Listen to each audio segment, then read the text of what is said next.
makabuluhang issue. Mga pangyayaring pinag-uusapan at reaksyon ng mamamayan. Tatalakayin, ilinawin, kasama ang pinagkakatiwalaan ng sambayanan sa larangan ng broadcast, si Eli Saludar. Diskusyon,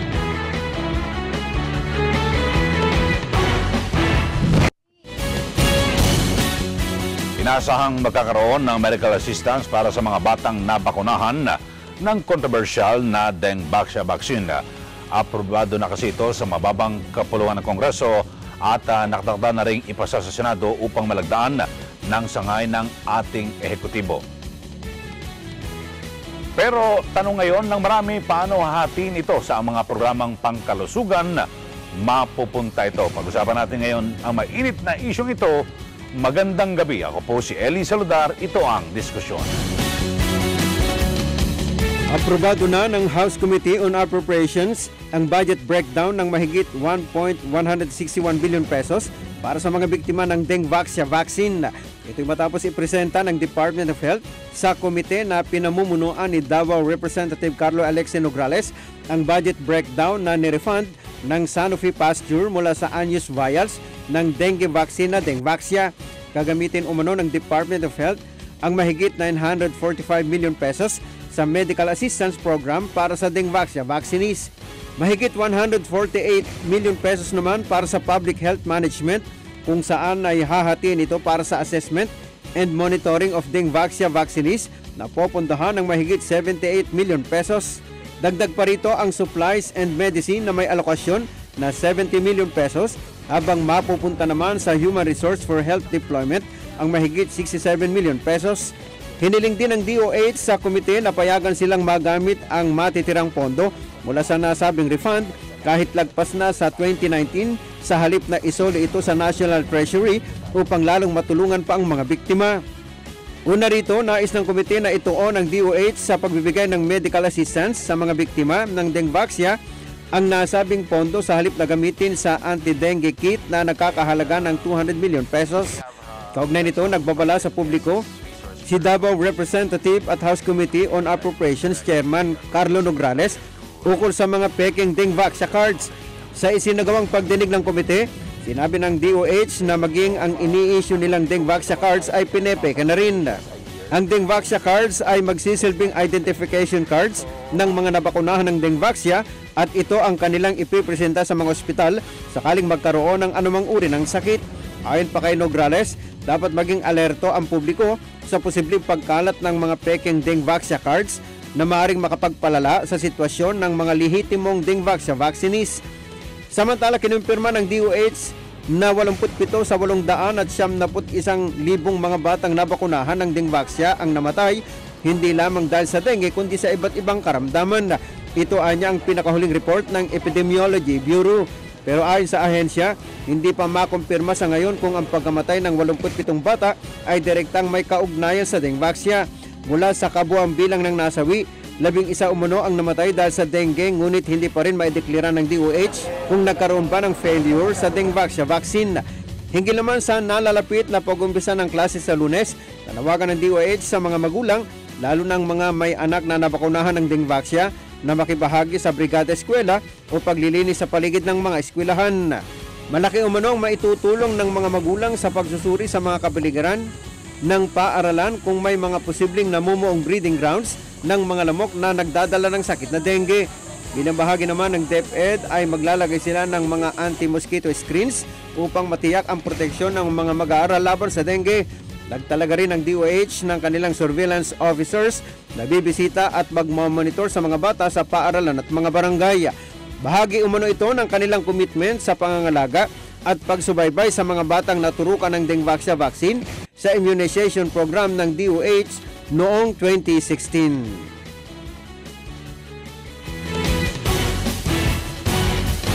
At ngayong gabi makakasama natin dito po sa ating palatuntunan si Congressman Carl Nograles, ang chairman po ng House Committee on Appropriations at kinatawan po ng 1st District ng Davao City. Importante po pag-uusapan natin, napakarami at issue rin po dyan sa Dengvaxia at iba pang mga proyekto na pinondohan po. ng Kongreso. At para po sa inyong tanong o opinion dito po sa diskusyon, mari kayo makisali sa amin. I-like po ang aming Facebook fan page, Net25TV, Twitter at Net25TV at ang aming website, eaglenews.ph. Mari kayo mag-text dito po sa amin, 0905-523-0421 at 0939-818-6423. Pero bago po ang ating talakayan, magmamalik ang diskusyon.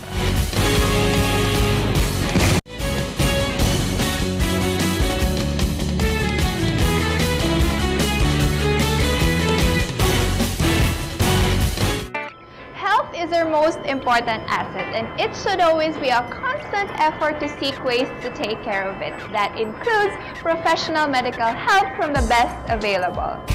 The Manila-Beijing Medical Associated Incorporated is known as one of the most specialized centers in medical services, backed by several experienced physicians in Chinese medicine. At an accuracy rate of 98%, countless patients who visited Manila-Beijing Medical Associated Incorporated have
Kasama natin sa ating studio si Congressman Carlo Nograles, ang chairman ng House Committee on Appropriations at representative ng 1st District ng Davao City. Congressman, magandang gabi po sa inyo. Magandang gabi, Ka Eli. Magandang gabi sa lahat ng nanonood ngayon.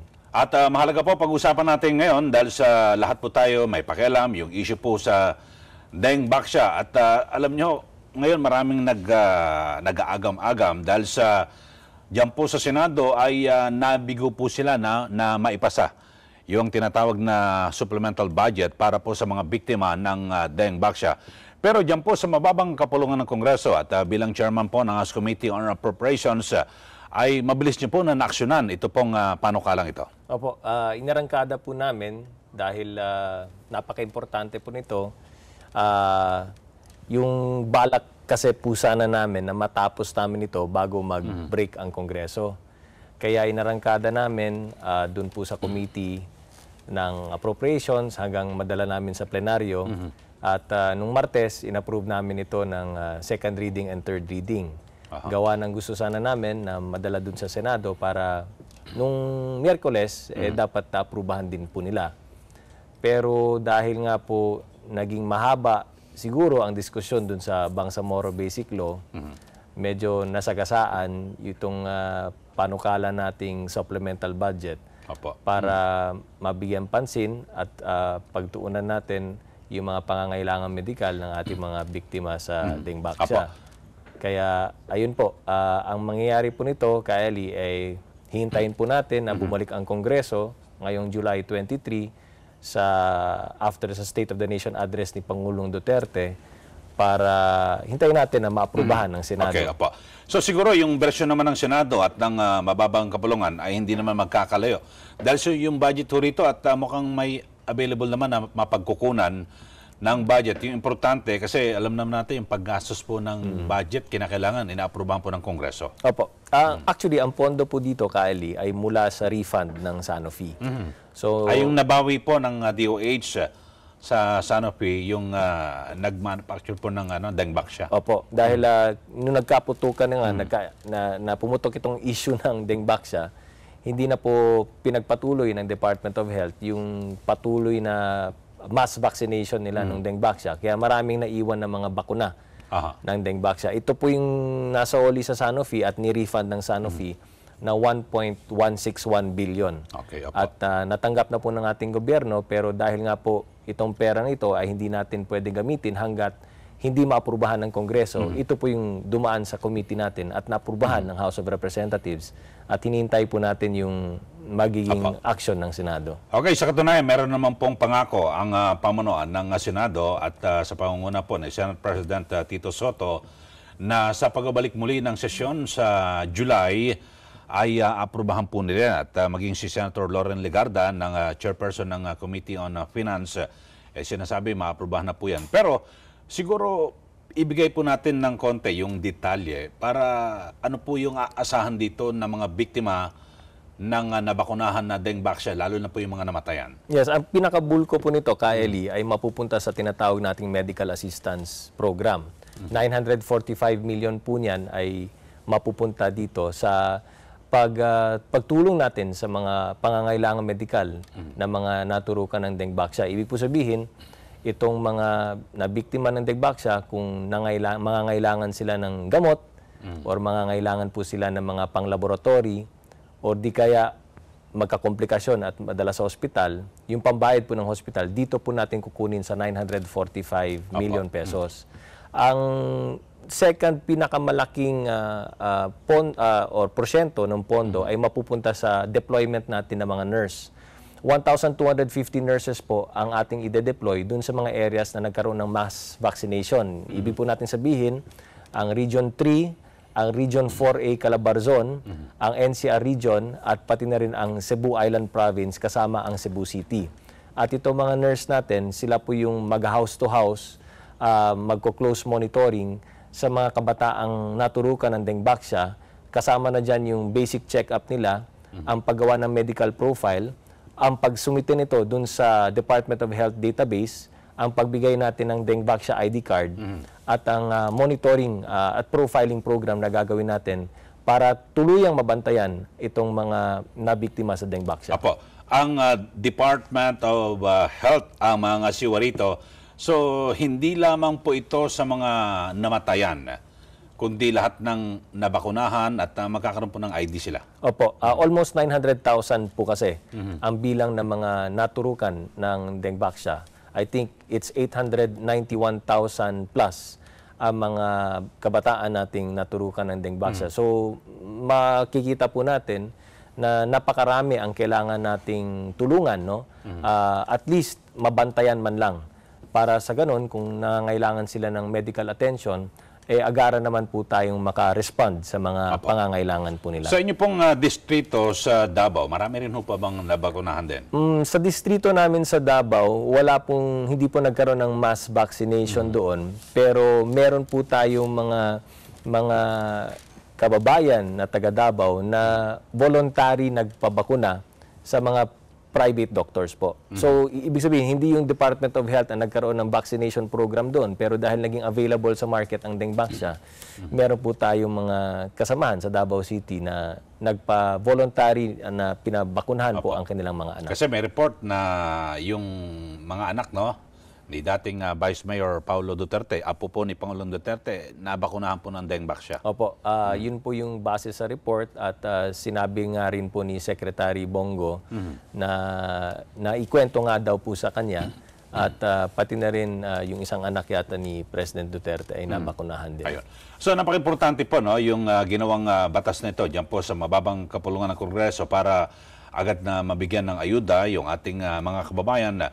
At kasi napakahirap po rito, Congressman, yung halimbawa nabakunahan, bagamat wala pang mga senyales kung ano man, pero parang sa isang pamilya, lalo't ngayon malapit na po ang tag-ulan. Opo, ito kasi po, delikado sa dengue. Ito po yung kinababahala po natin at kinatatakutan po natin. Dahil po yung pinaka-at risk po dito, itong mga bata na tinatawag na seronegative. Ang ibig po sabihin ng seronegative, yung hindi pa po na nagkaroon ng dengue. Hindi pa nagkasakit ng dengue, na naturukan po ng dengue-baxia, sila po yung may pinakamataas na risk na magkaroon ng komplikasyon at matakot po tayo na magkaroon ng severe dengue. Ito po yung iniiwasan natin. Kaya ang hiningi po ng mga magulang ng nabakunahan ng dengue ay magkaroon ng close monitoring po ang Department of Health doon po sa kanila.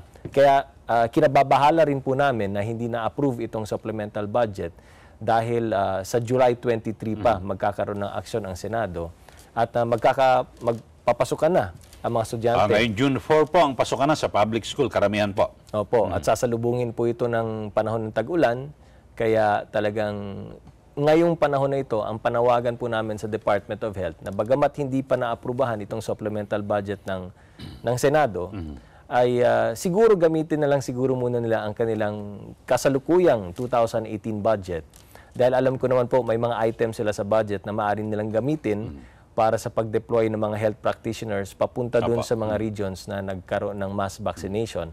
At meron din pong kasalukuyang medical assistance program na nasa loob ng budget ng Department of Health na pwedeng pansamantalang gamitin sa pagtugon sa mga medical na pangangailangan ng mga naturukan ng dengue. Kaya po siguro nababanggit ni Congressman dahil siya po ang isa sa nanguna bilang chairman ng House Committee on Appropriations sa inaprubahang 2018 national budget. Opo. So may mga item ho na pwedeng i-realign po ang DOH yung budget doon. Meron po. Dahil meron po tayong inaprubahan sa 2018 budget na bilyon-bilyon para sa medical assistance program.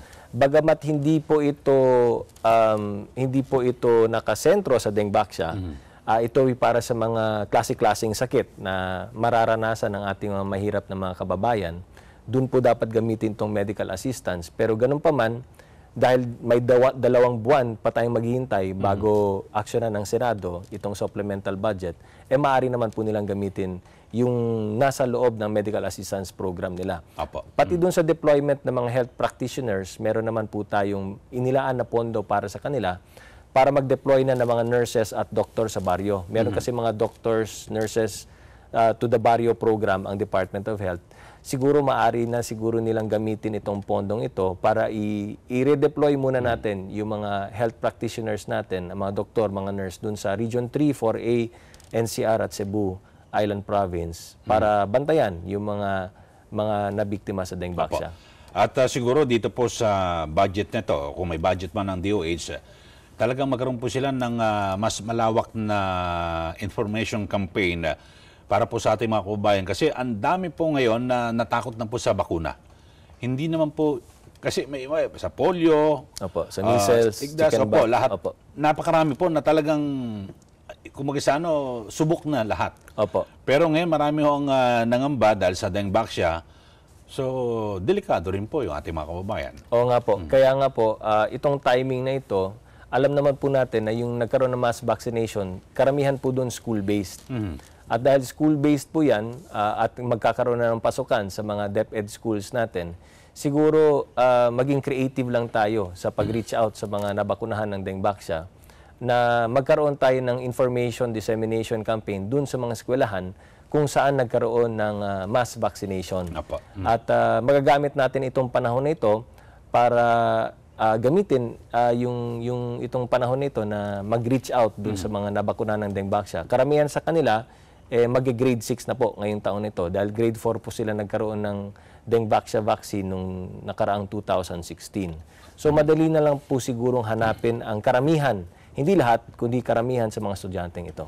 Okay, nababanggit nyo ho, Congressman, na malapit na po ang pasukan at mukhang marami po ang matutuwa ngayon, lalo't yung mga papasok na po sa kolehiyo dahil sa naaprubahan nga po sa 2 kapulungan ng Kongreso at nagmula po dyan sa House of Representatives, sa inyong komite, yung pondo po sa libreng matrikula sa kolehiyo, yung mga SUCs.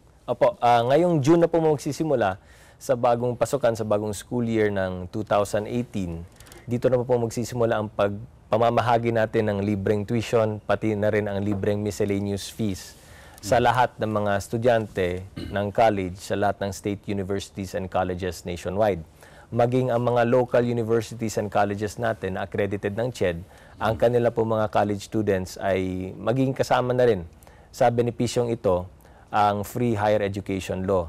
At alam po natin na mangyayari ito dahil bilang chairman po ng Committee on Appropriations, pinaglaanan po talaga natin ito ng 40 bilyones. So 40 billion pesos po ang nakalaan para dyan, para hindi na yung mga estudyante magbabayad, gobyerno na po ang magbabayad ng tuition at miscellaneous fees po ninyo. Ibig po sabihin, mag-enroll na lang po tayo, hindi na tayo sisingilin ng cashier, dahil ang sisingilin ng mga schools, mga colleges and universities, no, ang CHED, dahil doon po naka-download ang kwartang 40 billion pesos. So dito ho ay alam naman natin kapag may mga ganyan, baka may lilitaw ng mga problema, palakasan, at bakit si ganito natanggap. So meron ho ba tayong inilagay rito sa, sabi natin, mga panuntunan na talagang kung sino po yung kwalipikado na maka-avail nitong benepisyong ito mula po sa ating gobyerno? Wala pong palakasan dito, Eli, dahil across the board po, lahat ng mga college students natin na nasa at nag-aaral sa lahat ng state universities and colleges. Wala pong mga conditions, basta estudyante kayo ng college dun po sa loob ng state university or state college po ninyo, automatic na po ang libreng tuition at libreng miscellaneous fees po ninyo. So hindi to tulad ng dati mga scholarship programs na kailangan mo pang magpakita ng certificate of low income, o di kaya meron ka pang habuling grado na 80% or 85%. Ito po across the board. Lahat ng estudyante, regardless, basta nag-aaral sa state university or state college, libre na po ang tuition at miscellaneous. Siguro, pero mas maganda dapat talagang yung mga mahihirap na mula po sa mahirap na pamilya, ang prioridad dito, siguro yung may mga kaya naman, wag na ho kayo makipagsiksikan dito, ipaubayan natin sa mas nangangailangan. Opo. Actually, meron pong optional and voluntary para sa mga may kaya na mag-contribute po dun sa eskwelahan, no? Pero over and above that, meron po tayong tinatawag na tertiary education subsidy. Itong TES na ito or itong subsidy na ito, para ito sa mga poor but deserving students. So, ibig po sabihin, kung ang estudyante po ay nag-aaral sa isang state university or state college at nagbilong siya sa poor sector at kwalipikado po siya, aside from the free tuition at free miscellaneous fees po nila, maaari din po silang mag-avail ng tertiary education subsidy kung saan makakatanggap siya sa gobyerno ng 20,000 pesos per semester. At yan po yung gagamitin ng bata, pambili ng mga libro, pang uniform niya, pang projects niya, pagkain niya, transportation allowance, boarding allowance na po, lahat-lahat na po dyan, dun sa 20,000 pesos per semester na matatanggap niyang subsidiya mula sa gobyerno. Nako, napakagandang benepisyo po ito, no? At mukhang ngayon lang ho talaga nagkaroon. Kasi ang libre talaga nung pa, elementary at high school. Pero ngayon sa kolehiyo, meron na po talagang libre po at para po sa ating mga kababayan. Lalo na po yung mga mahihirap.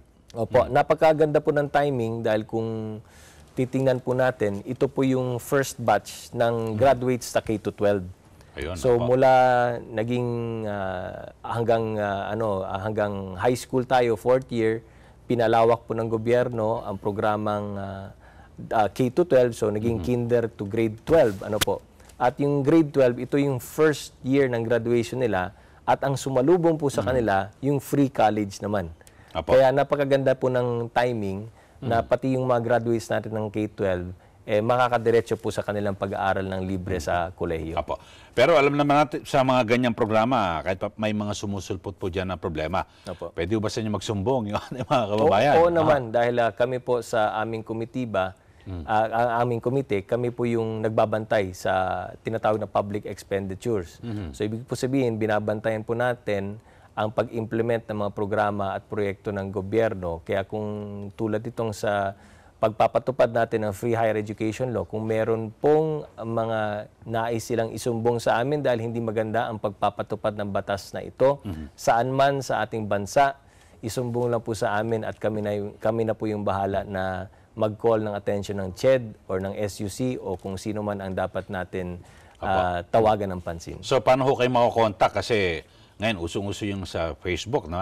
O live po tayo ngayon sa Facebook. Ito pong diskusyon at kasama natin si Congressman Carlo Nograles. Meron naman, present naman po tayo sa Facebook. Meron po tayong Facebook page, yung Carlo Nograles na Facebook page.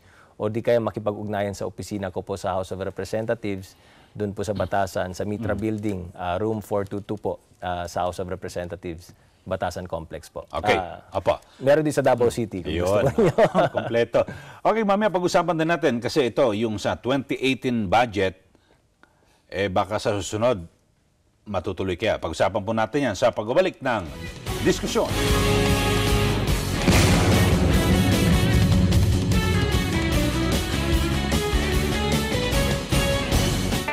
Health is our most important asset, and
Ang lumabas po sa check-up, hindi daw dengue ang ikinamatay.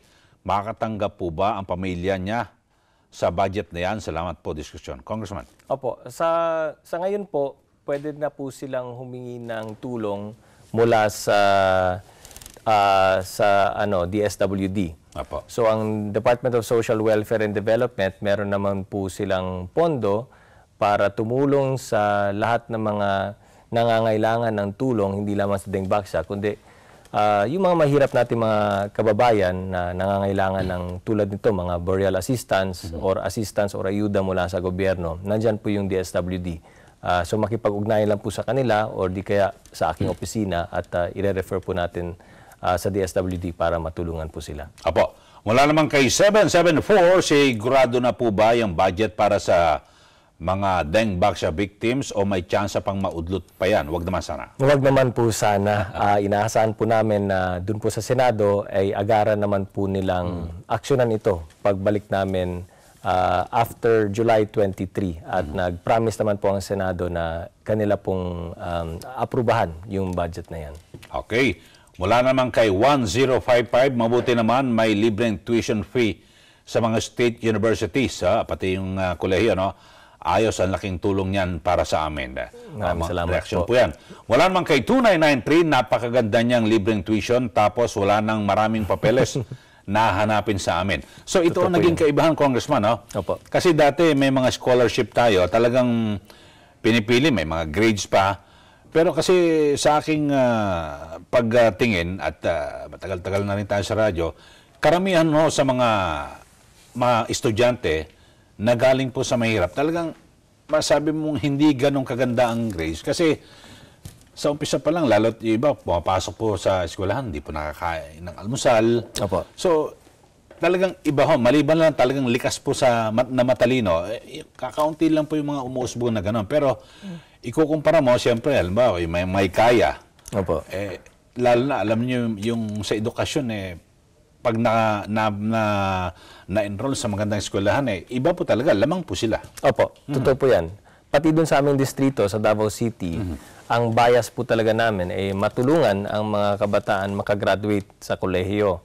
Kaya hindi po kami naging stricto sa pag-implementa ng mga grading system na yan. Para sa akin, basta hindi siya makick out sa eskwelahan, basta makapagpatuloy siya sa kanyang pag-aaral at hindi siya tatanggalin for academic reasons or disciplinary reasons, basta nandun siya sa loob, dapat bigyan natin ng suporta at matapos nila. Tama po yung sinasabi niyo, Ka Ellie. Kailangan tulungan lang talaga natin sila na makapagtapos ng kanilang pag-aaral. Kaya dapat di tayo stricto sa grades. At dito sa batas na to, wala po tayong nilagay na mga conditions na tulad po ng ganyan. Okay. So, dito ho, 40 billion ang budget. Opo. Paano po sa 2019? Another 40 billion din po yan. Or di kaya baka mas mataas. Kasi magdadagdag po yung estudyante. Opo. Kaya yung 40 billion pesos po na yan ay mula sa pag-aaral at pagsusuri at mga assumptions na ginamit ng CHED. Nung pasado na ito sa Kongreso, napirmahan na ni Pangulo, tinanong po namin yung CHED, magkano bang estimated budget ninyo para diyan? So, in-estimate po nila at ang bumalik po sa amin ay hanapan ng 40 bilyones, kaya hinanapan po na talaga natin. Pero ngayon, sa 2018, going into the 2019 budget, makikita po talaga natin kung itong halagang 40 billion pesos ba na ito ay sapat or kailangan ba nating dagdagan.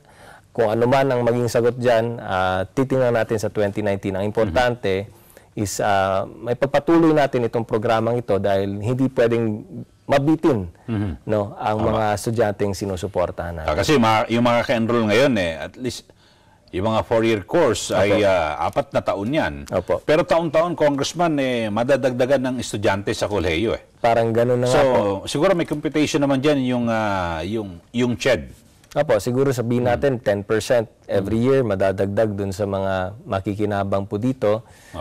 Pero hindi naman ako natatakot dahil taon-taon din naman tumataas po yung budget ng buong gobyerno. At dahil nga magandang ating ekonomiya, maganda rin po ang kinikita ng gobyerno, ang revenue stream ng gobyerno, masisigurado po natin na kayang-kaya po nating sustentuhan itong programang ito. Pati naniniwala po ako na ito rin po yung tinatawag nating engines of growth. Dahil kung ma-imagine ninyo, ito yung maging next workforce natin .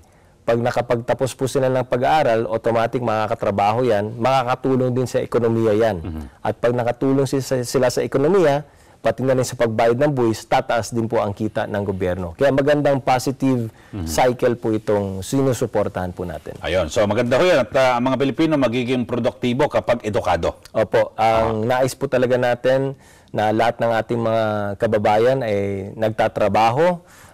Nais po natin na ang lahat ng mga kababayan natin ay kayang suportahan ang kanilang pong mga pamilya. Okay. So siguro panawagan lang natin sa mga estudyante na papasok na siguro pagbutihin yung kanilang pag-aaral dahil sa isinubo na po ng gobyerno, di ba? Yung tulong para libre sila sa matrikula. Ganun nga po. Sana po hindi nila baliwalain itong suporta na binibigay ng gobyerno sa kanila. At ako naman po ay umaasa na pag tayo'y sumuporta sa ating mga kabataan na maabot ang kanilang mga pangarap, ang ganti naman po dyan, makakatrabaho sila ng mahusay at makakatulong sila sa kanilang pamilya, pati na rin sa kanilang mga komunidad. Okay. So, alam niyo, napakaraming magandang balita na nangyayari dyan po sa mababang kapulungan. At particular sa committee po ni Congressman Carlo Nograles, yung sa appropriations. Kasi kayo ang naghihimay sa pag-budget sa bawat proyekto. May panukala yung sa 4Ps. Na dagdagan po yung budget. Ano po ba detalye nito? Opo. Dumaan na po sa committee namin itong panukalang palawakin pa ang 4Ps. Ibig po sabihin, dagdagan yung mga pamilyang makikibahagi at magbebenepisyo po sa 4Ps dahil po yung panawagan dun po sa baba sa ground, no, sa grassroots level, mailan po tayong mga pamilya na hindi na isama sa 4Ps na dapat maisama natin dahil naghihirap din naman po. At kaya meron pong panawagan na palawakin pa ito at damihin yung isasama natin na makibahagi dito sa 4Ps program. Meron din pong panawagan na dagdagan din ang mga benepisyong matanggap ng ating mga pamilyang nabibilang sa 4Ps. Dumaan na po ito sa Committee on Appropriations at inaprubahan na po namin. At kung hindi ako nagkakamali, mukhang aprobado na rin sa House of Representatives itong panukalang ito. Kaya inaasahan po natin na maaksyonan din po ito ng Senado. At kung tatanungin naman ako kung kaya ba natin sustentuhan itong programang ito, palagay ko kaya naman. Dahil nakikita naman natin, no, sa datos na marami sa mga nabibilang sa 4Ps ang naitawid na natin mula sa kahirapan, ay maganda na po ang naging buhay nila. At lalong-lalo na marami tayong mga 4Ps ang magkokolehiyo na po yung mga anak at pag sila po ay makapagtapos ng kanilang pag-aaral, masusustentuhan na rin nila ang kanilang pamilya, masusuportahan na nila ang kanilang nanay at tatay. Opo. Pero Congressman, dito kasi may mga report din na parang iba na abuso, nakakalusot na hindi naman kwalipikado na makatanggap nito kasi alam naman natin na talagang dapat sinupin natin ang budget o pondo ng bayan. Opo. So tuloy-tuloy naman po ang verification process na ginagawa nitong 4Ps program ng DSWD. At sinusuri din po nila kung sino yung nag-aabuso o sino dapat hindi karapat-dapat na maisama dito sa programang ito. So, itong verification process ng DSWD ay patuloy naman nilang ginagawa. At sinusubaybayan rin naman po namin ito sa House of Representatives. Lalo-lalo na pagdating ng budget deliberations at budget hearing, bumabalik naman ang DSWD sa amin at lagi naman namin kinukumusta yung verification process po na ito. Ayun.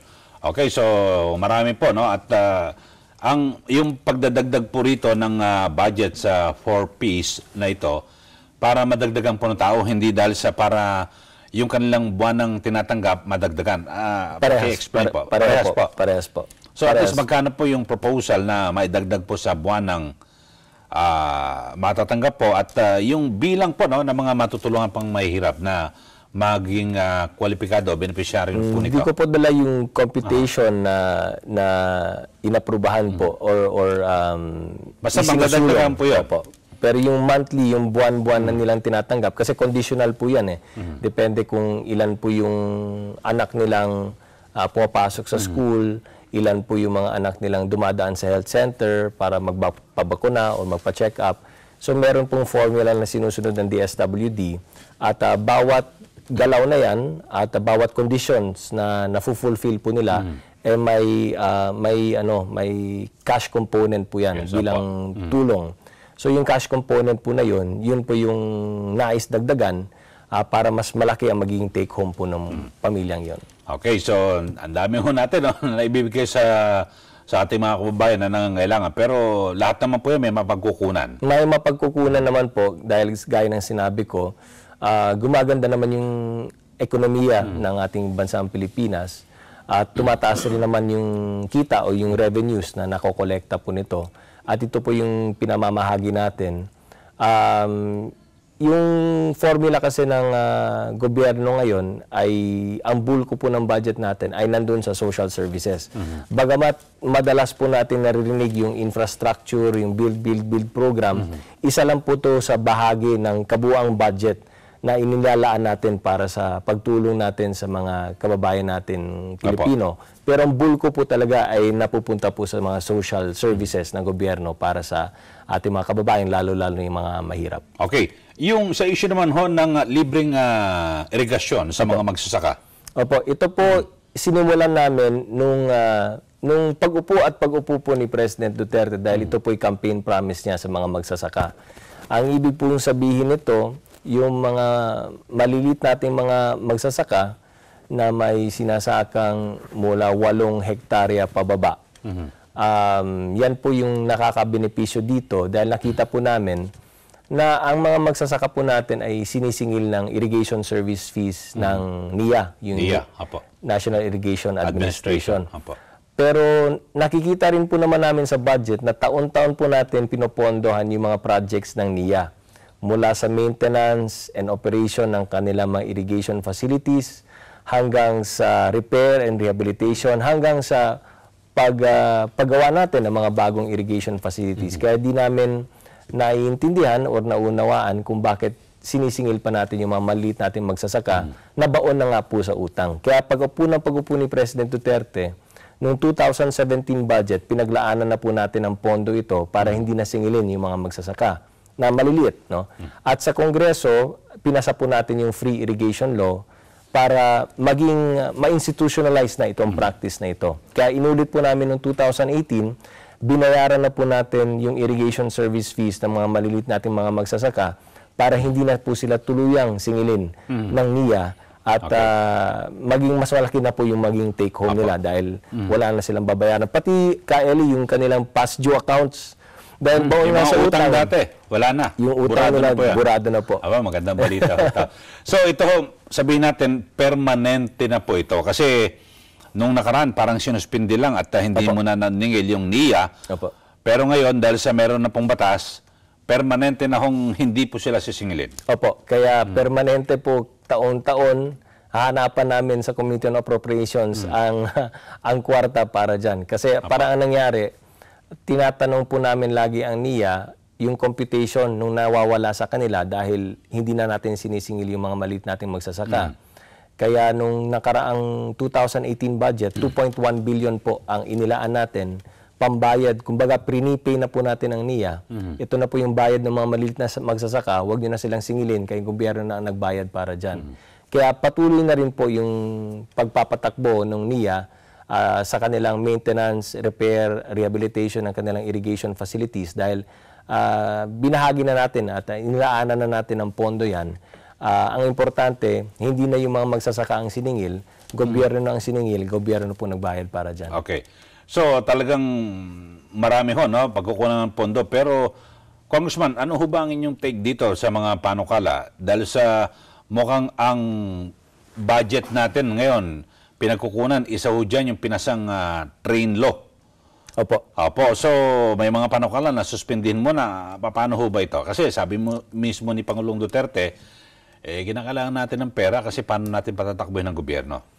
Tama po yan. Isa sa mga naging sources natin ng revenue, yung train law. At kasama din po yun sa computation ng budget nito sa 2018 maging sa 2019.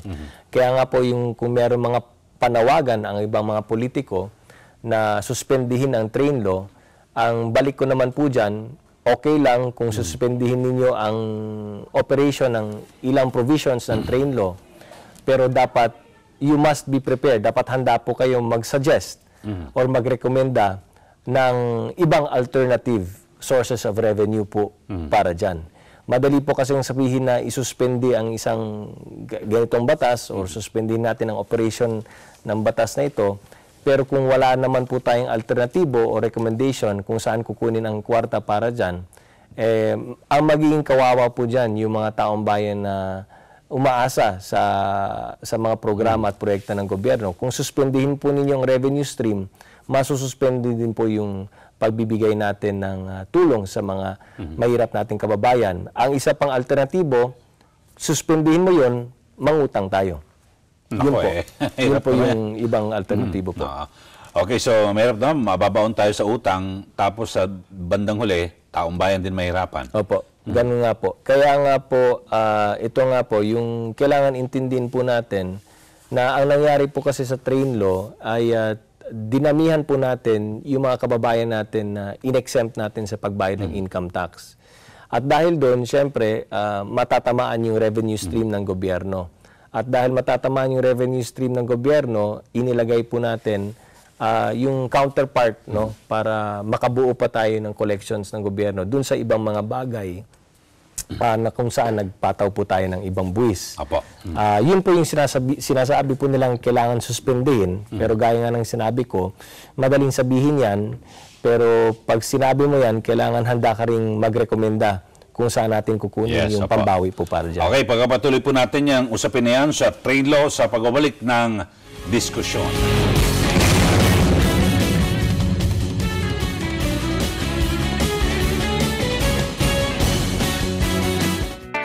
Health is our most important asset, and it should always be a constant effort to seek ways to take care of it. That includes professional medical help from the best available. The Manila-Beijing Medical Associated Incorporated is known as one of the most specialized centers in medical services, backed by several experienced physicians in Chinese medicine. At an accuracy rate of 98%, countless patients who visited Manila-Beijing Medical Associated Incorporated have already been treated and cured. Marami po ospital na napuntahan, pero wala rin nangyayari. Somebody introduced me to Manila-Beijing Medical Associated. After 2 treatments, gumanda ang pakiramdam ko. My friends introduced me Manila-Beijing Medical.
sa national ID. Opo. Opo, kasi marami ang mga nangamba, pero ito rin daw po ay makatutulong para mas maging magaan at siguro kumbinyente para sa mga Pilipino. Totoo po yan. In fact, I think aprobado na po sa House of Representatives pati sa Senado nito. Po.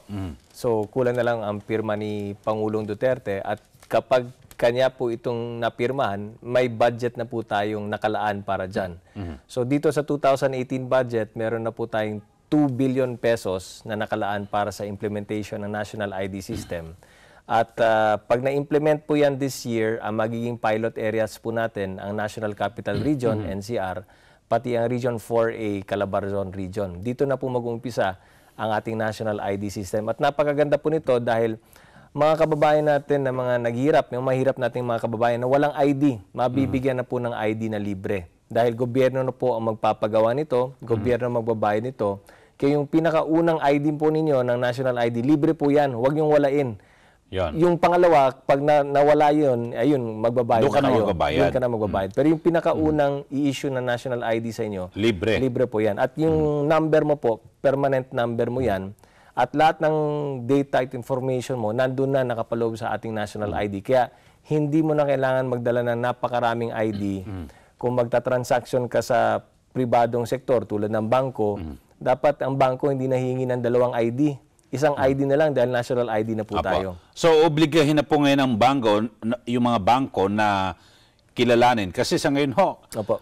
2 hinihingi. Opo. Opo. Hindi na po, redundant na po yan. So, kailangan itong pag na-implement po natin yung national ID, isang ID na lang po ang dapat ninyo pakita. Ayun. Importante ito para sa mga mahirap natin na mga kababayan dahil kung may national ID po tayo, hindi na po tayo mahirapan na kumuha ng tulong mula sa gobyerno, mas maging mabilis na po at mas convenient na po ang pagtulong ng gobyerno sa atin, maging sa mga private transactions natin, mas conveniente na po. Pero dito ho, yung ihiwalay dyan, siyempre yung sa driver's license. Opo. Pero paano yung mga senior ID? Ganun na rin po, nandun na rin. Isasama na rin ho ba yan? Hindi na kinakailangan silang isyuhan ng bawat lokal na pamahalaan ng iba pang senior ID o paano? Palagay ko hindi na kailangan dahil nakapaloob sa national ID natin yung birth date. So makikita mo na po doon kung ito'y senior citizen o hindi. Mako-compute mo naman yan.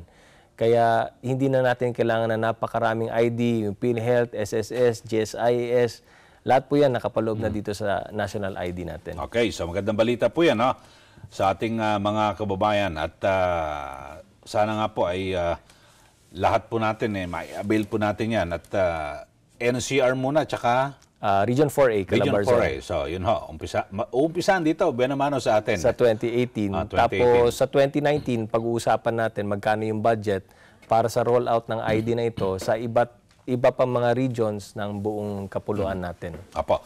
Okay, so sa July 23, yung SONA po ng Pangulo at hudyat yan ng muling pagbubukas ng Kongreso. Ano ho ba yung mga nakalinya pa ho sa inyong komite na sabihin natin ng mga panukalamatas na ibig sabihin mas makikinabang po yung taong bayan, mga mahihirap, masang Pilipino? Well, ang pinaka-importante po yung budget for 2019. Para sa 2019. So, inaasahan po talaga namin, Ka Eli, na pagbukas ng Kongreso sa July 23, pagkatapos ng State of the Nation address ni Pangulong Duterte, ay kanyang isusumite sa aming committee ang kanyang pambansang budget na proposal, ang National Expenditure Program kung tinatawag, or yung proposed budget for 2019. At ito'y aming busisiin ng mabuti at tatrabahuin namin ng mabilis para sa ganun mapirmahan agad ni Pangulong Duterte ang budget for 2019 para suportahan ang iba pa mga programa at mga proyekto na makakatulong talaga sa ating mga kababayan ngayong darating na bagong taon. Okay, so panghuli po, Congressman, baka meron ho kayong panawagan at mensahe sa ating mga listeners ngayon po dito po sa diskusyon sa Net25. Yes, maraming salamat Ka Eli sa pagkakataon na mapaliwanag sa ating mga kababayan ang lahat ng mga magagandang binibigay po ng administrasyon ni Pangulong Duterte, mga pagbabagong makakabuti at talagang magbibigay ng napakalaking tulong sa ating mga kababayan. Nung siya po'y tumatakbo, nag-promise po sa atin ng magandang pagbabago para sa bayang ito. At ito na po, na-implement na po natin ang mga magagandang mga programa na siyang makakatulong talaga sa ating mga kababayan. Inaasahan po talaga natin ang suporta ninyo, ang patuloy ng pagsuporta sa ating mahal na Pangulo, maging sa kanyang administrasyon.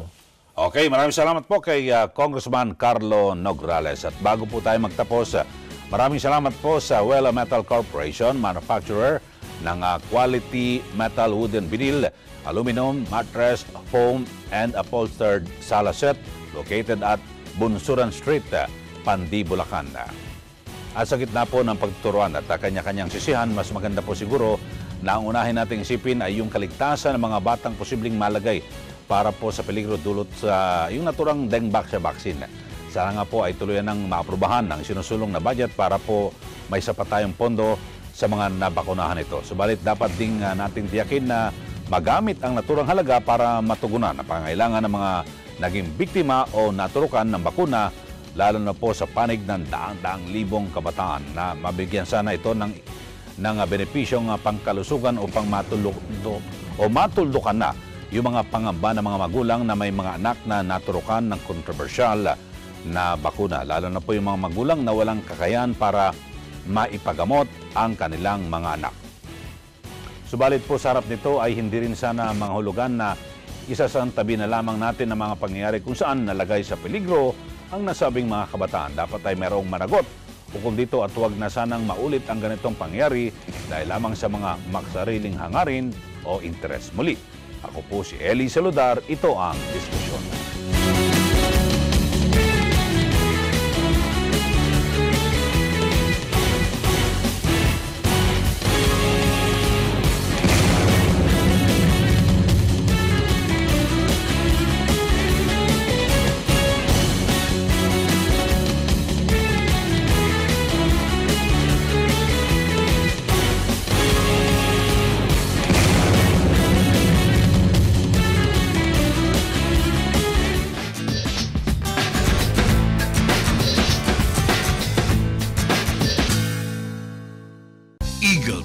Broadcasting Corporation not only provides news and entertainment, but also fulfills its social responsibility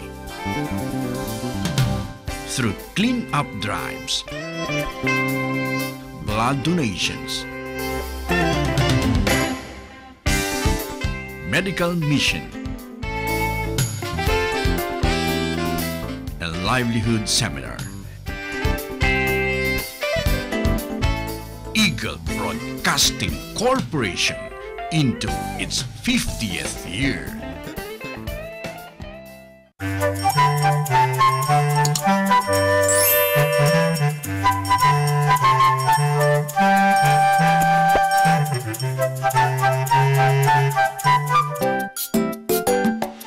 Sir Benny, ano po ba ang tunay na kahulugan ng tagumpay para po sa inyo? Well, ang tagumpay is hindi lang yung sarili mo yung mapapasaya mo. Ang kailangan, yung lahat din ng tao na mahal sa buhay mo is napasaya mo, kaibigan, o kung sino man na dapat mong bigyan ng tulong, yun ang matatawag natin na tagumpay ng bawat tao.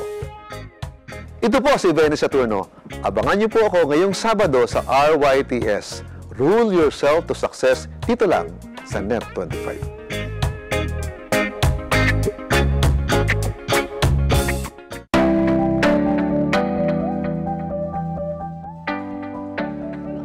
Here in Orlando, Florida. From all of us here in Tampa, Florida. From the beautiful Golden Isles of South Georgia. And the rest of the Florida Bureau. We'd like to greet all the men and women of EBC. Happy Golden Anniversary!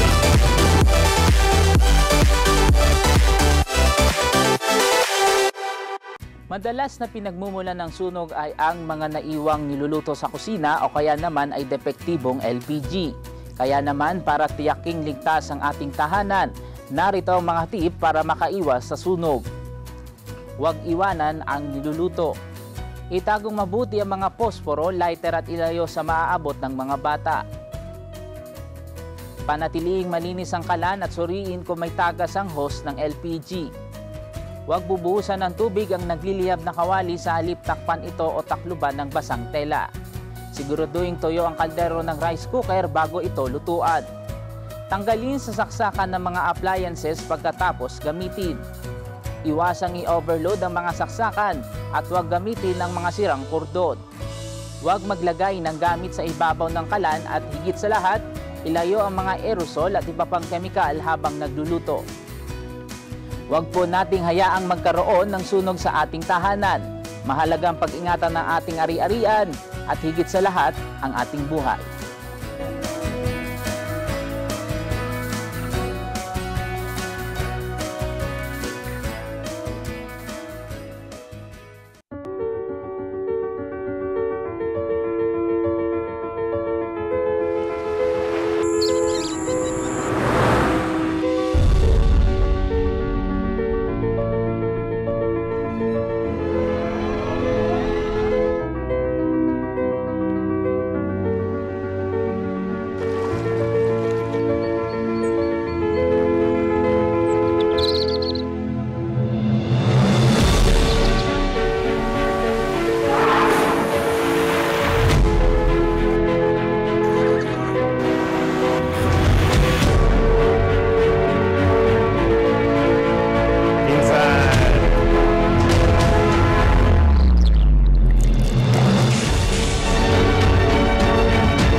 Delicious.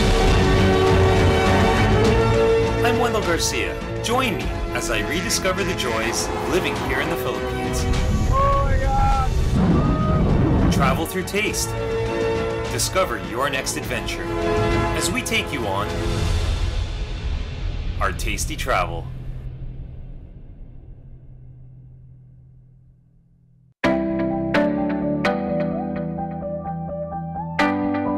Si Eagle Broadcasting Corporation, happy anniversary po sa inyo.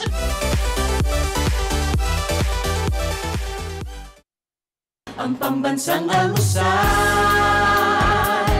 pambansang almusal, ang pambansang almusal, pambansang almusal. Lunes hanggang Biyernes, alas 5 ng umaga, dito lang sa Net 25.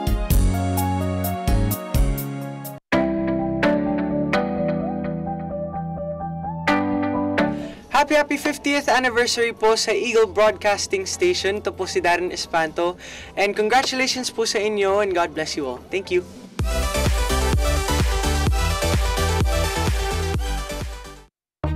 Mga isyong panlipunan.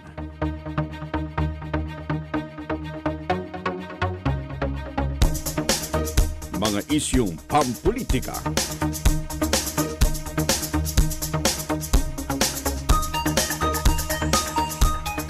Tatalakayin, lilinawin, kasama ang mga batikang komentarista, Congressman Dante Marcoleta at Jen Sobartiaga, itinanghal bilang Best Public Affairs Program ng 31st PMPC Star Awards for TV. Nakita ngayon siguro ng PMPC na talagang merong interaction mula sa atin at saka yung publiko. Talagang natatalakay na mabuti ang mga isyong dapat na pagsaligan sa araw-araw. Yan pala niya talaga tumutugon yung salitang public affairs. Di ba yung pakikipag-ugnayan sa publiko? Saganang mamamayan. Lunes hanggang Biyernes, alas 8 hanggang alas 9 ng umaga.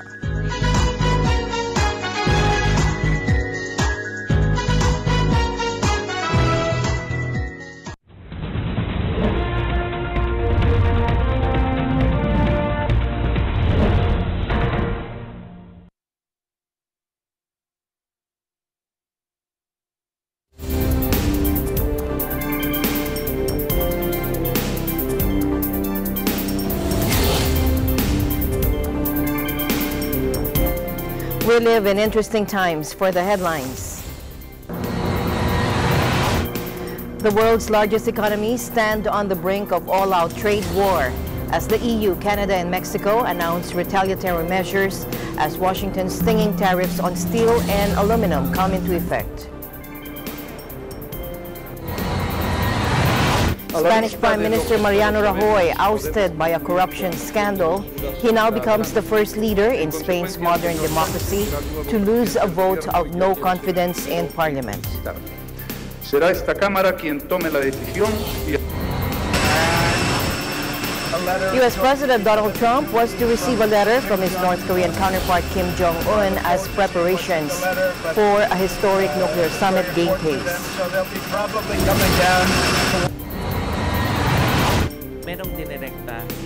And Energy Secretary, Undersecretary Felix William Fuentebella said the government is pursuing the importation of 200 metric tons of cheaper oil from Russia, Thailand, and other alternative suppliers in less than 6 months to ensure the country's energy security.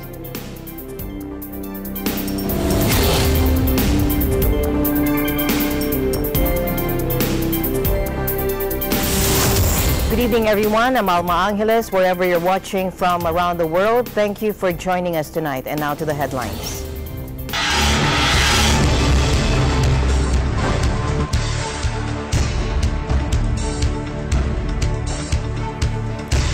A global trade war has begun. President Donald Trump's decision not to extend exemptions for Canada and the EU, the largest sources of foreign aluminum and steel, respectively, for the U.S., upended the agenda for talks among a group of 7 foreign ministers underway in Canada.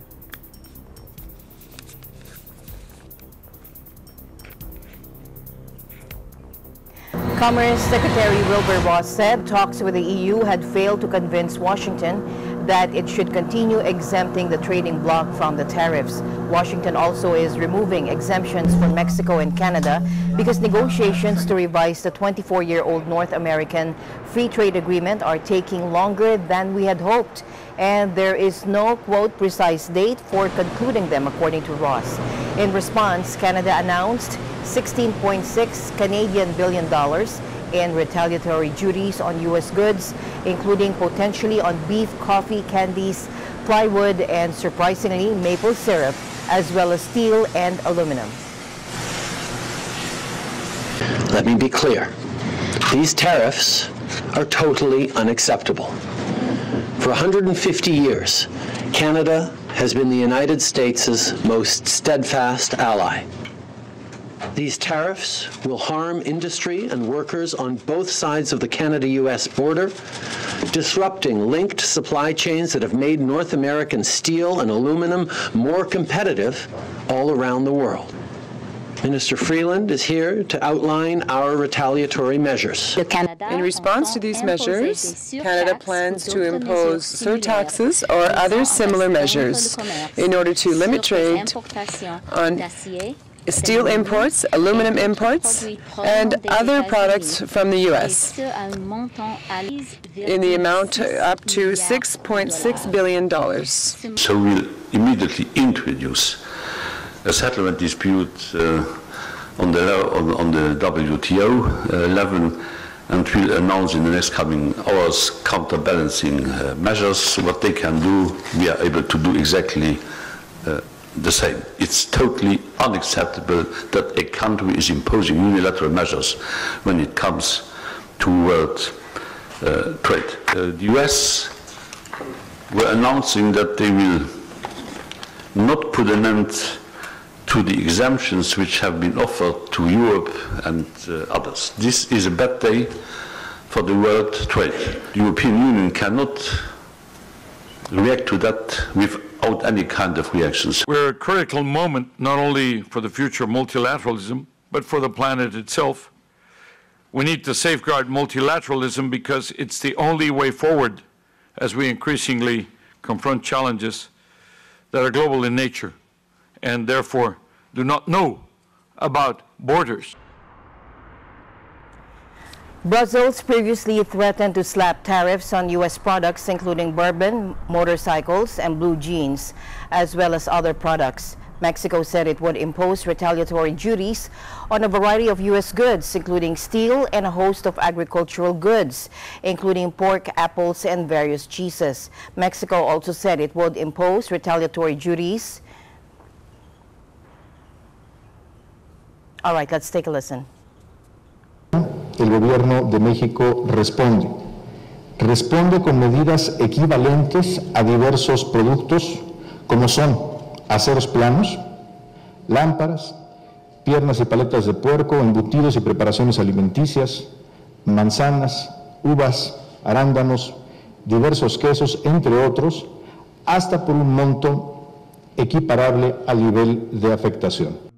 En esta balanza comercial que tenemos con Estados Unidos, vemos que habrá una afectación para ellos porque Estados Unidos es un importador. President Donald Trump imposed tariffs because he wants to help the U.S. steel and aluminum industries by limiting what America brings in from other countries. This could help improve sales for the U.S. metal producers, but it also could make it harder for the U.S. to sell other products in Canada, Mexico, and Europe because those nations announced they would put tariffs on their own on U.S. goods. But investors are also concerned that a trade war could now flare up.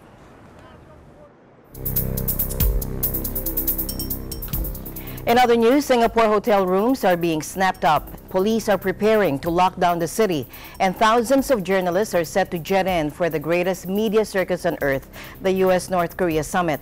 Top officials are scrambling to salvage the historic meeting between President Trump and the North's leader Kim Jong-un, planned for June 12 in the city-state. Take a look. These meetings that are happening concurrently in Singapore, in Panmunjom, in New York City, I think they're focusing on different kinds of aspects of the summit. So in Singapore, it seems it's more about the logistics and the security and the location preparations. In Panmunjom, it's more about the agenda, denuclearization, what it means, etc. And in New York, where Mike Pompeo, this meeting has met Kim Yong-chol. Of course, they are trying to put the final touches, the last stage before the confirmation of the summit itself. So all these are running in parallel, concurrently, and the signs are looking good that there are certain agreements being made in place, and I think whether the summit happens, we will probably know very soon. There's always a certain degree of unpredictability, and anything can possibly happen to, disrupt all the good work that has gone on in the last few days, in the last week, since Trump's letter to Kim Jong-un. But it seems like things are moving along pretty well, unless there is some major unforeseen issue. I think we are quite confident that this summit will happen and likely to be on 12 June, maybe even a day or two more than 12 June, as what Trump himself had hinted at in one of his tweets a couple of days ago. The delegations of U.S. and North Korean officials, along with their security details, are expected to be huge, but they're likely to pale in comparison to the gigantic media pack set to swarm the tropical city-state. Some 3,000 people are expected to apply for media accreditation, according to sources involved in planning the event. So you have a large volume and number of people coming in, and Changi International Airport is very much capable of handling those logistics. In addition, there will be two very interesting jets that are coming in. One would be the Air Force One, which many people are familiar with, especially through Hollywood movies. And the other one would be North Korean leader Kim's private jet, Changme-1, which is a modified Ilshin 62 aircraft. So these kind of private jets and official aircrafts requires special attention.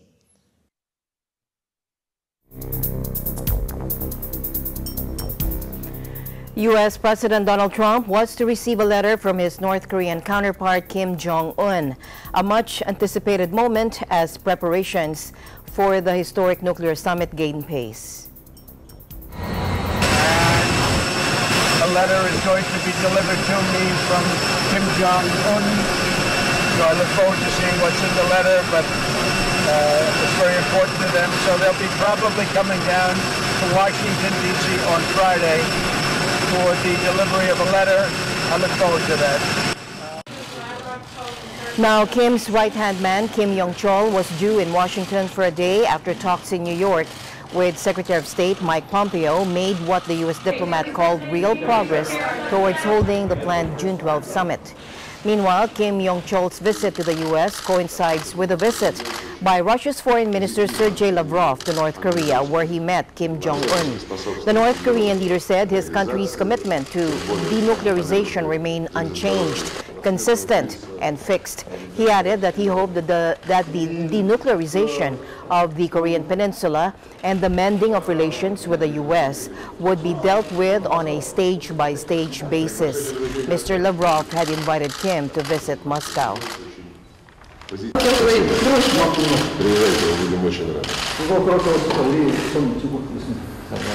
мы заинтересованы в том, чтобы и на Корейском полуострове, и в Северо-Восточной Азии в целом была обстановка мира, стабильности и процветания. Наследного принца Объединенных Арабских Эмиратов.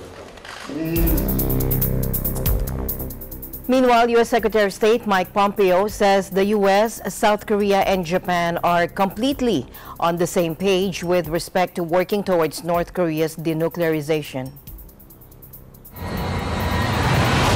Through these series of meetings, I'm confident we're moving in the right direction.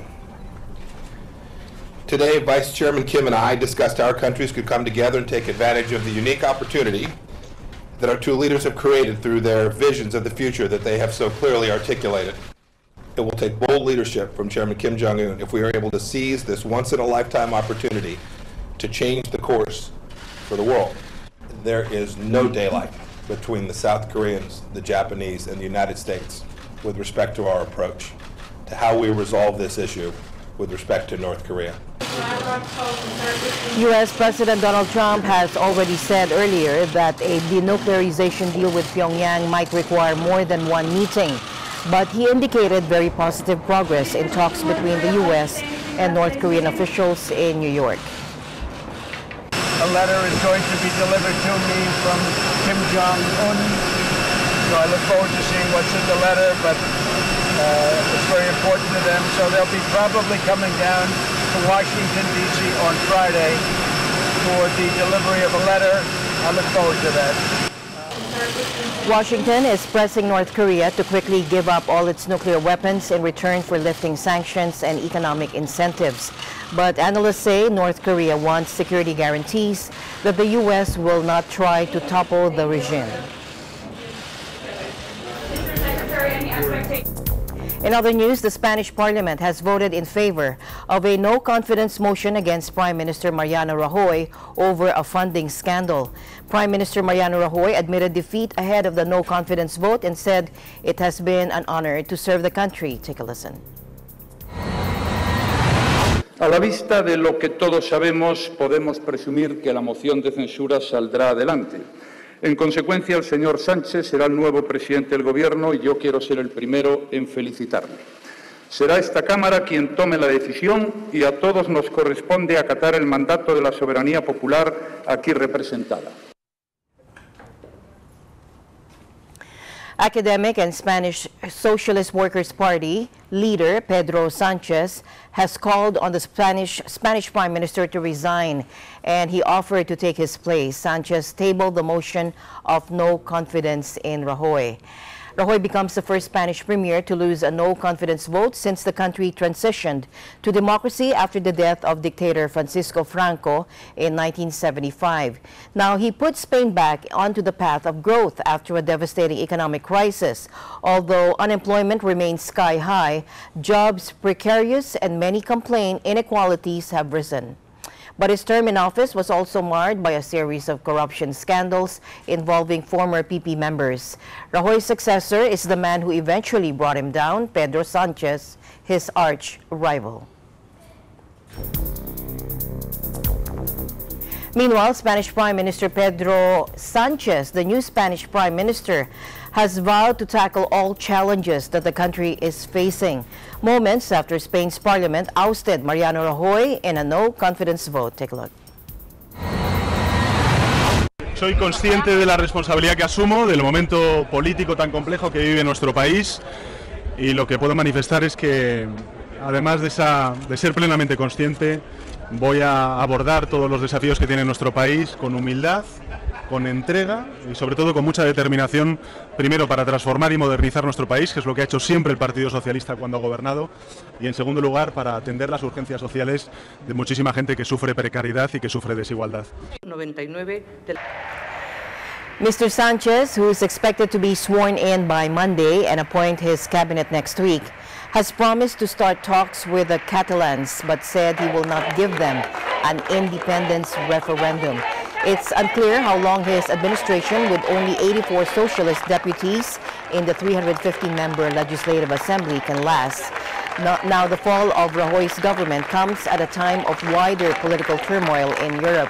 Mr. Rajoy's departure after 6 years in office casts one of the European Union's top 4 economies into an uncertain political landscape, just as another, Italy, pulled back from early elections. But with most Spanish parties and Mr. Sanchez himself being pro-European, investors see less broader political risk there than in Italy. Sanchez faces significant challenges as he assumes office. Spain was driven last year by the Catalan independence crisis, which remains unresolved.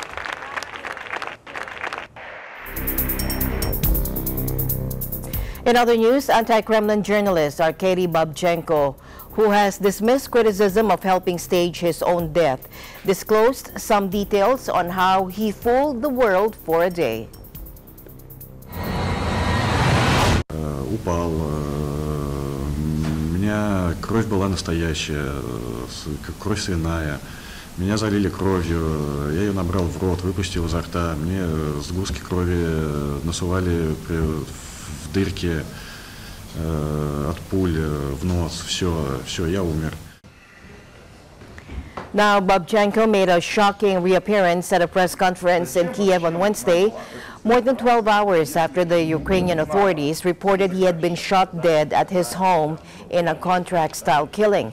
Babchenko, under fire from some quarters over the deception, hit back in a news conference in Kiev on Thursday, saying that he went along with a ruse organized by Ukrainian security officials because he feared for his life.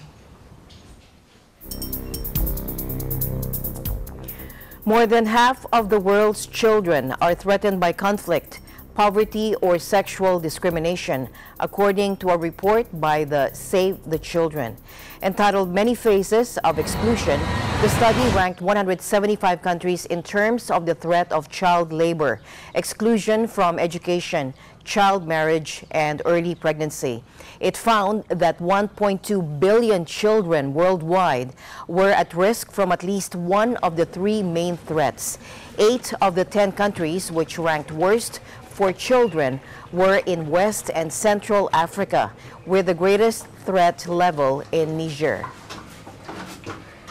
Now, the life is very difficult. The baby is alone here. There's no milk, there's no food, there's no clothes. Now, it's me to struggle for it. As you see this house now, it is not good. And this house want to fail down since the flood came. أنا عايش يعني مش طفل، كأنني مش طفل بنفس أطفال العالم. يعني أطفال العالم يعني يلعبوا ويسيروا الحدائق يدرسوا ويعملوا، وأنا لا، يعني أنا صبح أسير الدماء أرجع أشتغل، أنا قيل أعمال، يعني العمل الشاقة كان يعني واحد كبير. أنا كنت أشتغل بالمدرسة وأنطيهم وأنا على أصرف عليهم ونبيع بالمدرسة وننطيهم، وأبويا من مكان يعني مع حالتنا حال تعبانة بنوبة ونشتغل من قبل دور داعش من ليه جاي إحنا نبيع.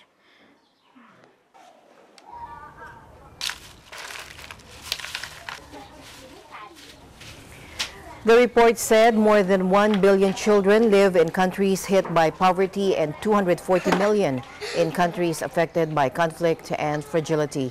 More than 575 million girls live in countries where gender bias is a serious issue. It found some 20 countries, including South Sudan, Somalia, Yemen, and Afghanistan, account for 153 million children living under all 3 threats of child labor, exclusion from education, and child marriage.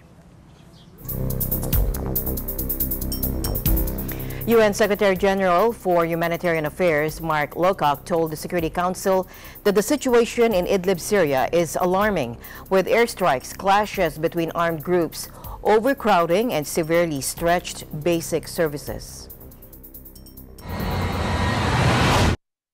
More than 80,000 newly displaced people have arrived in Idlib since March. Keeping pace with the increase in needs in Idlib has involved redirecting resources from other activities. Violence against healthcare and health personnel remains a grim hallmark of the conflict in Syria. 92 attacks have been documented over the first 4 months of this year, involving 89 deaths and 135 injuries. We're investigating a number of cases of medical facilities being attacked shortly after having been deconflicted. I want to emphasize to you how concerned I am about this. There are still more than 2 million people in hard-to-reach areas. Those 2 million people in places like northern rural Homs, Douma, and southern Damascus are some of the most desperate in the country. Just 6 interagency convoys have reached those areas so far this year, helping 169,000 people. That's less than 20% of the people we would like to be reaching. So I again ask the support of Council members for our efforts to ensure safe, unimpeded, and sustained access so that we can help people like those in hard-to-reach areas who are in the greatest need. 7 years of war in Syria has also created the world's largest refugee crisis. More than 5 million Syrians are living away from their homes, mostly in Turkey, Jordan, and Lebanon. Syrian President Bashar al-Assad has warned US-backed Kurdish forces he would not hesitate to use force to retake the third of the country they control. The only problem left in Syria is the SDF.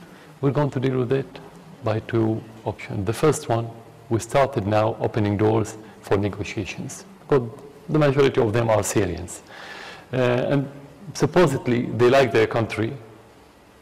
They don't like to be puppets to any foreigners. So we have one option, is to live with each other as Syrian, like forever. This is the first option. If not, we're going to resort to liberating by force, to liberating those areas by force. So this is our land, it's our right, and it's our duty to liberate it. And the Americans should leave somehow. They're going to leave. Now, in the RT interview, Assad responded sharply to US President Trump's recent description of him as an, quote, animal, saying what you say is what you are. Assad also said that a confrontation between Russia and US forces over Syria was narrowly avoided. We were close to have direct conflict between the Russian forces and the American forces. And fortunately, it has been avoided, not by the wisdom of the American leadership, by the wisdom of the Russian leadership.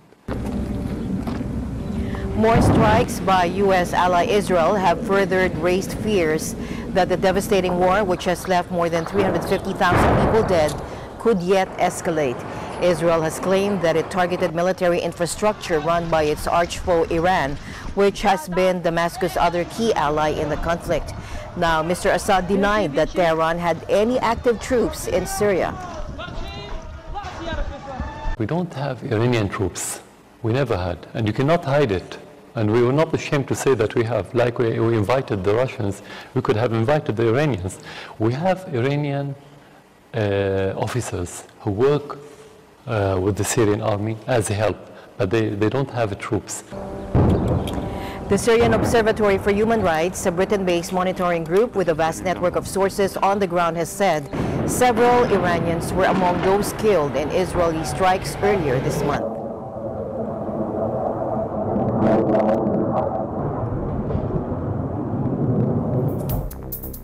In other news, hundreds of people gathered at Guadalupe Plaza in San Antonio, Texas, to hear from Congressman Joaquin Castro and community advocates during a rally against the government's immigration policies that separate families.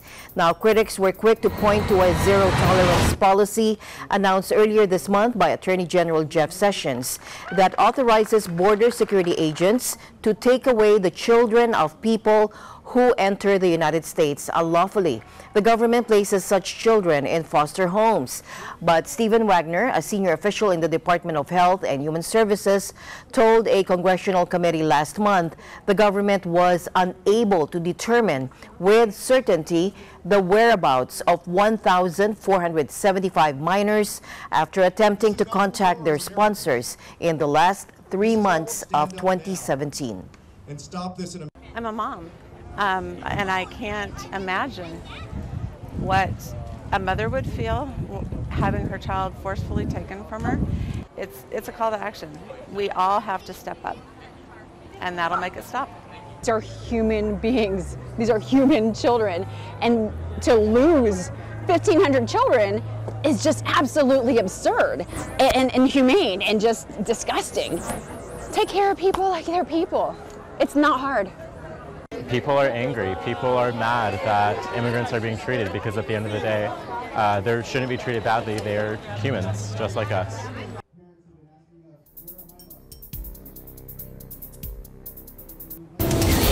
The news continues here on Eagle News International. We'll be right back.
Welcome back. Energy Undersecretary Felix William Fuentebella said the government is pursuing the importation of 200 metric tons of cheaper oil from Russia, Thailand, and other alternative suppliers in less than 6 months.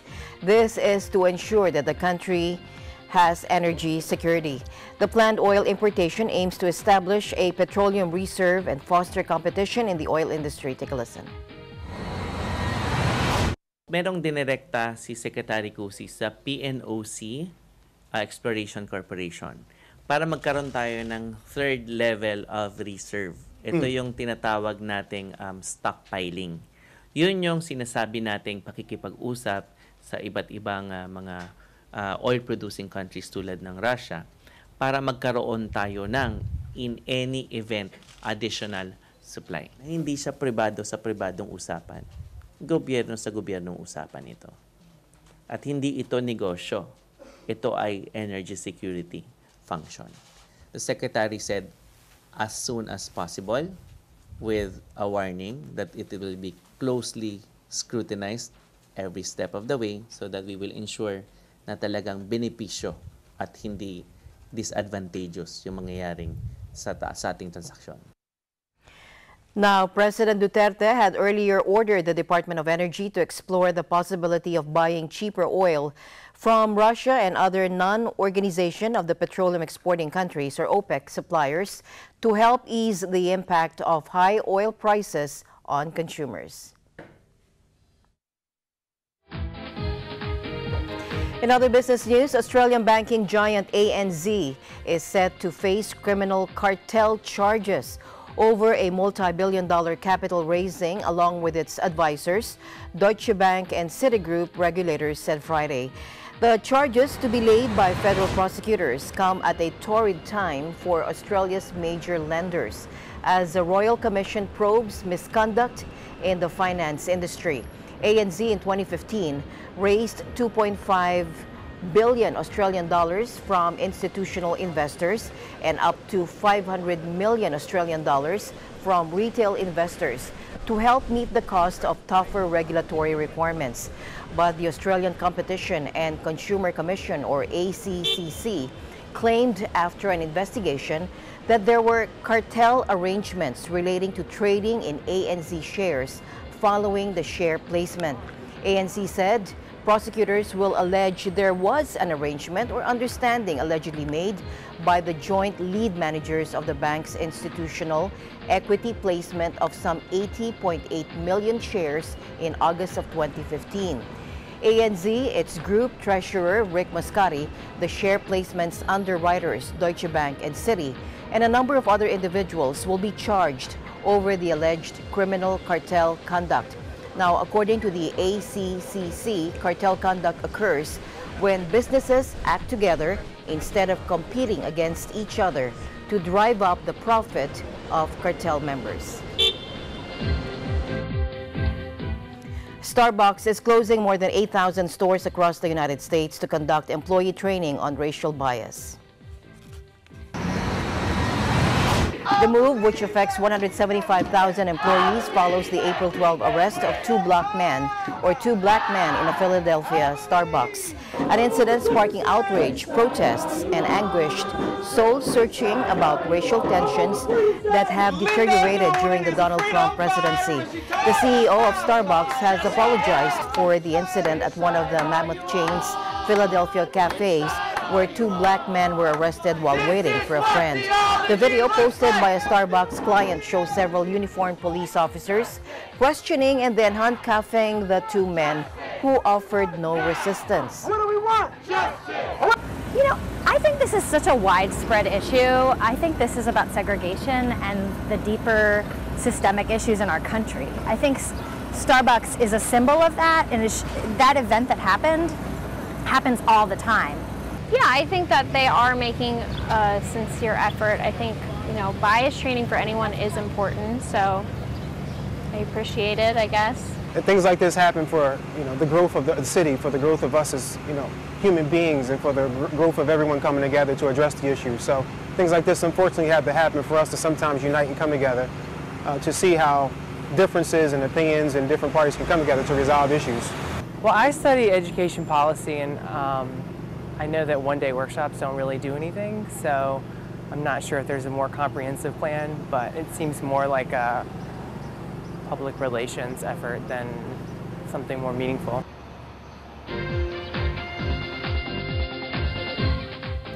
The world's largest known freshwater pearl, which once belonged to Catherine the Great, was sold in the Netherlands for 320,000 euros or $374,000, according to the auction house Van de Hoos. Known as the Sleeping Lion Pearl due to its distinctive shape, The pearl was likely formed in the first half of the 18th century in Chinese waters, possibly even the Pearl River.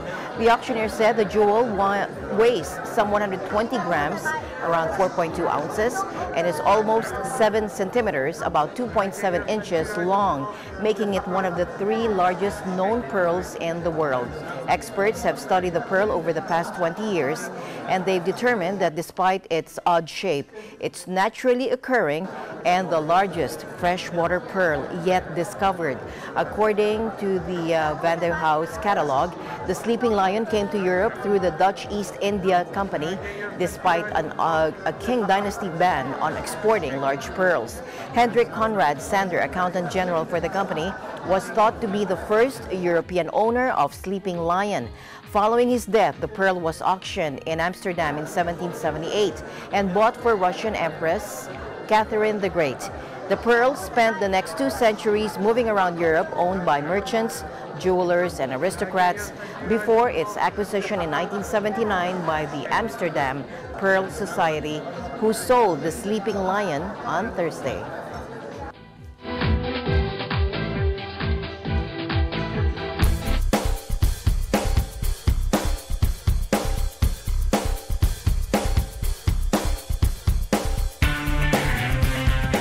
President Duterte has signed an executive order institutionalizing the emergency 911 hotline as the nationwide emergency answering point, replacing Patrol 117 to conform to international standards. The President signed Executive Order number 56 nearly 2 years after he directed the National Telecommunications Commission to use 911 as the national emergency hotline number. The Emergency 911 National Hotline Call Center will be under the supervision of the Department of the Interior and Local Government, or DILG, with local government units enjoined to establish and run their respective local 911 call centers.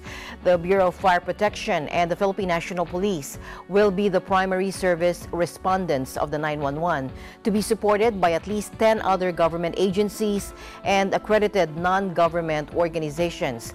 On the other hand, all private communication carriers and companies, quote, should ensure and provide uninterrupted connectivity and integration of all calls. All emergency 911 calls shall be free of charge, but all fraudulent, hoax, or prank reports shall be dealt with in accordance with existing and applicable laws. Thais are sending the humble durian fruit into outer space in July. The strong-smelling but tasty fruit will be sent into space in what scientists say will be the first Thai food to leave Earth. Now, Sanok reports that the idea to send a dried version of the fruit is part of the Thai Space Research Agency's Thai Food to Space project. Dr. Amarin Pinmu presented the Thai Food to Space project to media yesterday, and they revealed the packages of baked durians ready to be shipped up into space. The durian isn't the first regional delicacy to be sent into space. In 2008, a South Korean astronaut was sent into space along with kimchi, a fermented homemade cabbage dish that is widely seen as the national dish.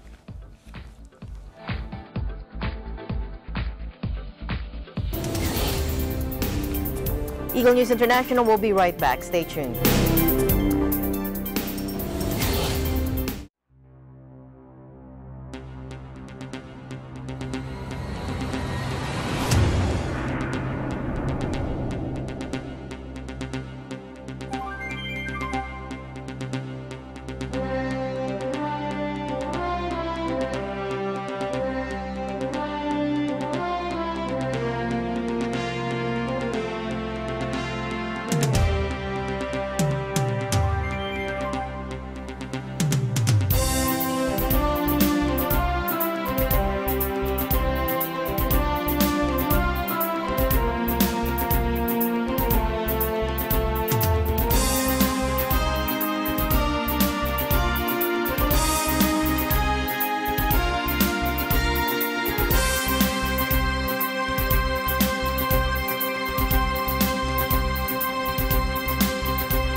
Welcome back. Next Tuesday is World Environment Day.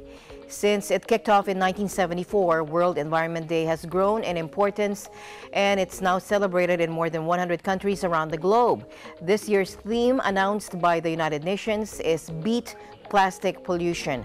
According to the Secretary General of the UN, Antonio Guterres, the world is swamped by harmful plastic waste. Take a look.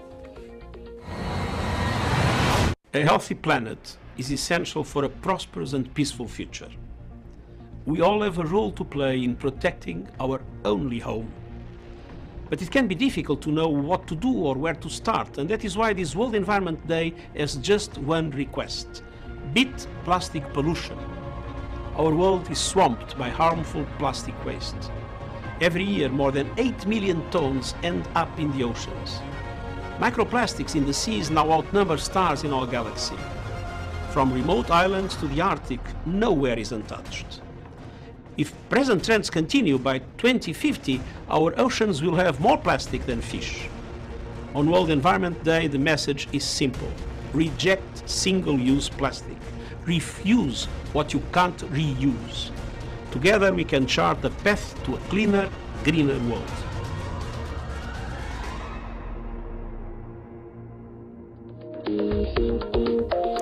Latin America's largest solar park, with 2.3 million solar panels covering the equivalent of 2,200 football fields, sits in the middle of the Mexican desert in the arid northern state of Coahuila. Take a look. From a distance, it looks like a deep blue sea has formed in the middle of the Mexican desert. But this is no mirage. It is the largest solar park in Latin America.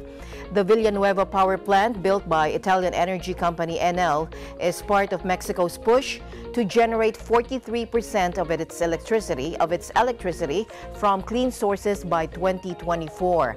Arrayed across the sand in seemingly endless rows that stretch to the horizon, the solar panels are made to turn in tandem with the sun, like a giant field of shimmering metallic sunflowers. The $650 million project came online in December and is due to produce 1,700 gigawatt hours when fully operational later this year, enough to power 1.3 million homes. The Villanueva plant is the largest solar project in the world outside China and India.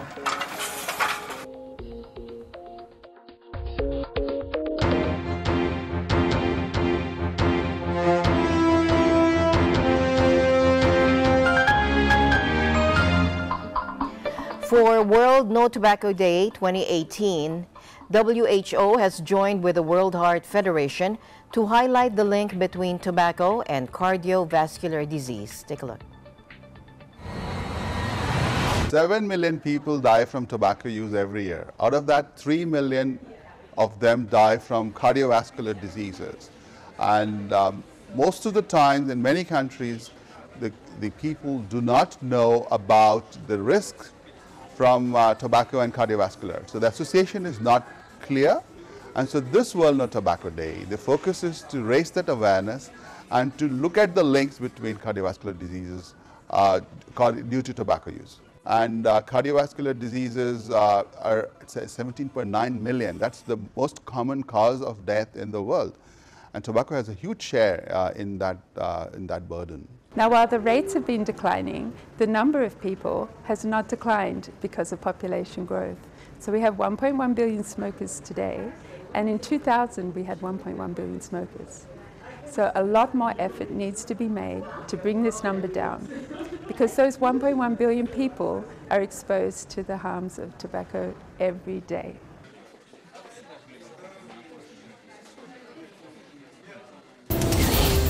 Eagle News International will be right back.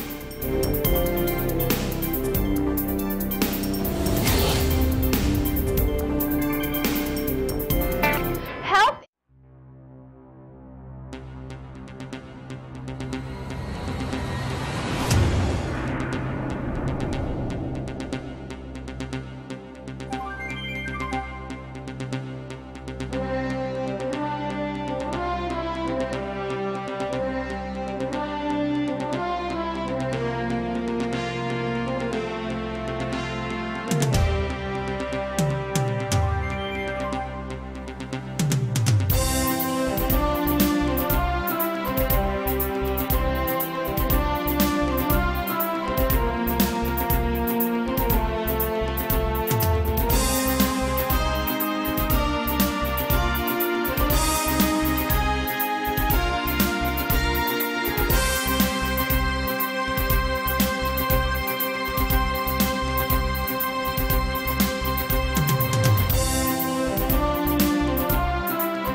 kilometers at any pace on foot by running or walking or on a wheelchair.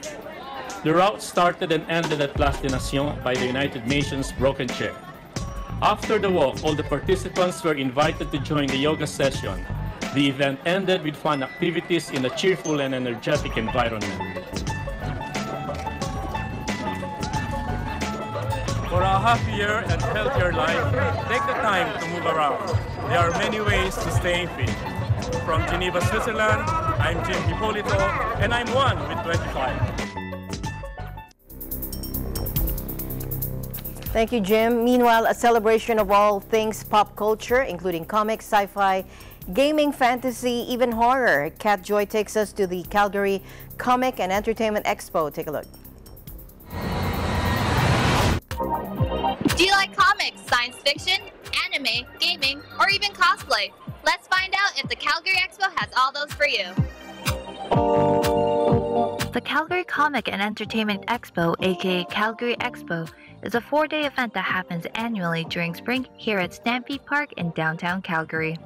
What started with a small group of people about a decade ago, it has now grown, making Calgary Expo the largest pop culture convention in Western Canada.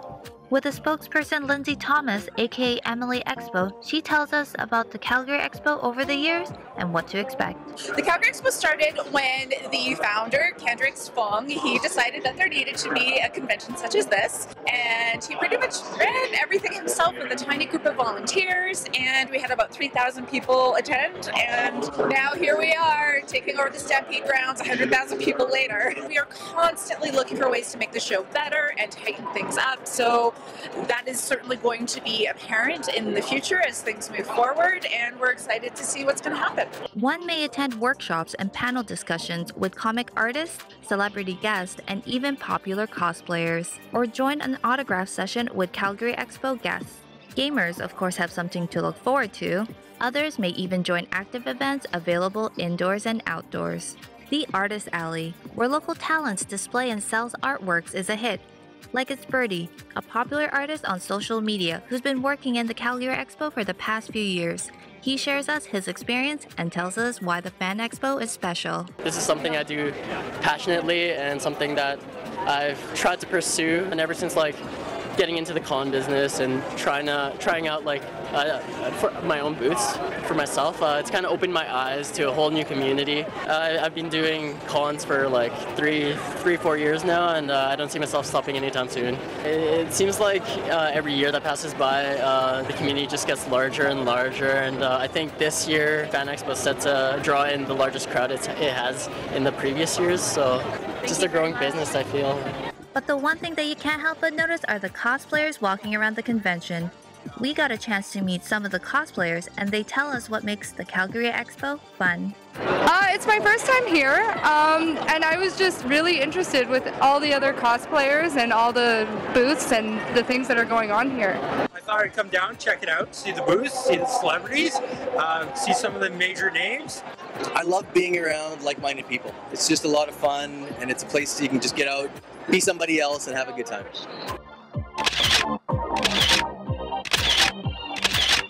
Reporting from the Calgary Expo, for Eagle News, I am Kat Joy, 1 with 25.